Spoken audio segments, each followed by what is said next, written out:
with aspects of it. I feel okay, और ये भी एक historical perspective से कह रहा हूँ, एक Africanist और बहुत highly qualified archaeologist आए थे शो पर, डॉक्टर प्रभाकर. उन्होंने कहा कि 3000 साल के अंदर सब कुछ डिस्ट्रॉय हो जाता है, प्लास्टिक भी डिस्ट्रॉय हो जाता है, but the only thing that survives is stone. ठीक है, तो जो ह्यूमंस के पास जनरेशंस थे, the only thing that survives from their age is stone. और स्टोन में उन्होंने मैसेजेस लिखे थे फ्यूचर जनरेशंस के लिए, और मेन मैसेज ये थी कि मेल और फीमेल पावर को बैलेंस करना चाहिए सोसाइटी में, क्योंकि शायद बहुत सारे ऐसे हिस्टोरिकल स्टोरीज हैं which are lost, we don't know what's happened.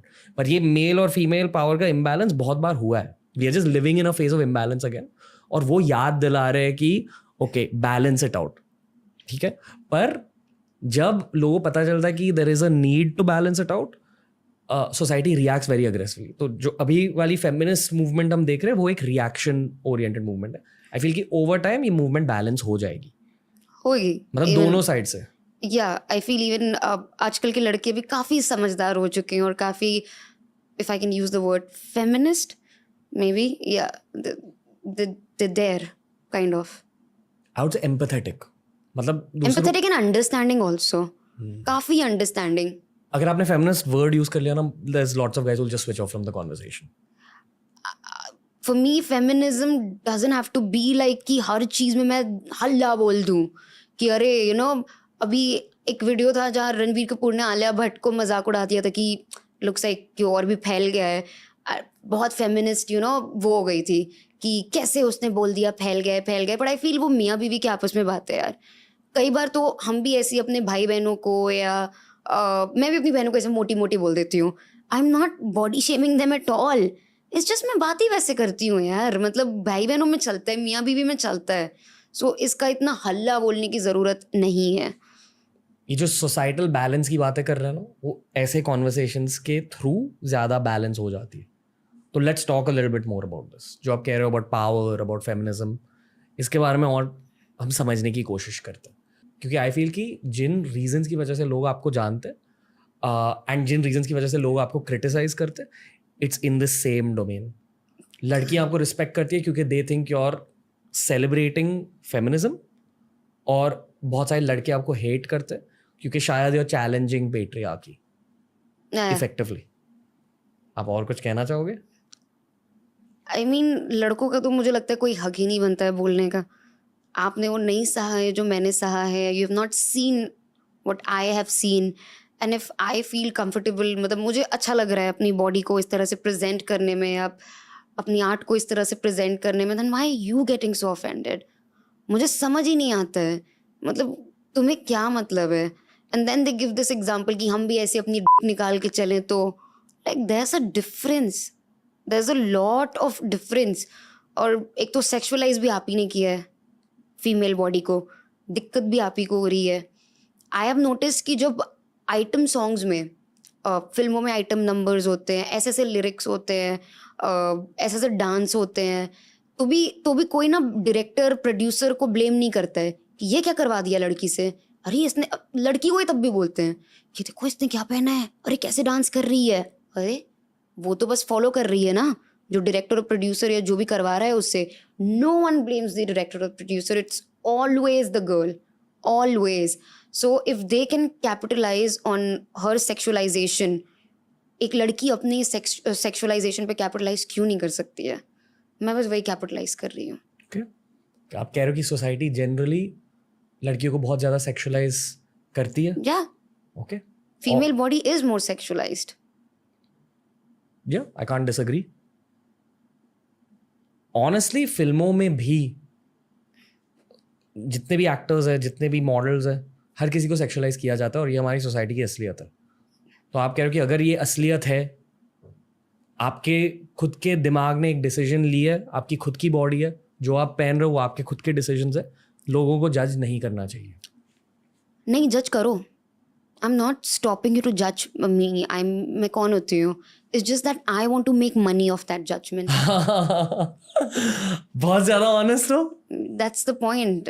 Okay. मतलब I'm just, as I said, I'm exploiting my own capitalization or sexualization For the sake of money. for the sake of money. And yes. fame. Fame, yes, of course, why not? But I don't feel कि what I do is the only reason I get, like skin show basically is the only reason I get fame. Exactly अगर skin show ही है तो फिर now you know my secret. मैं एक podcaster का perspective देना चाहूंगा. जितने भी लड़कों से मैंने कहा कि Urfi Javed is going to be on the show, they sexualised it a bit. और जितनी भी लड़कियों से कहा, they said different things about you. Really? Someone said कि oh she's representing Indian fashion at an international level. Someone said कि उनके design अच्छे हैं, she's actually a fashion designer. Someone else said कि मुझे उनके opinions अच्छे लगते हैं. Someone else highlighted some religious aspect but in a positive way.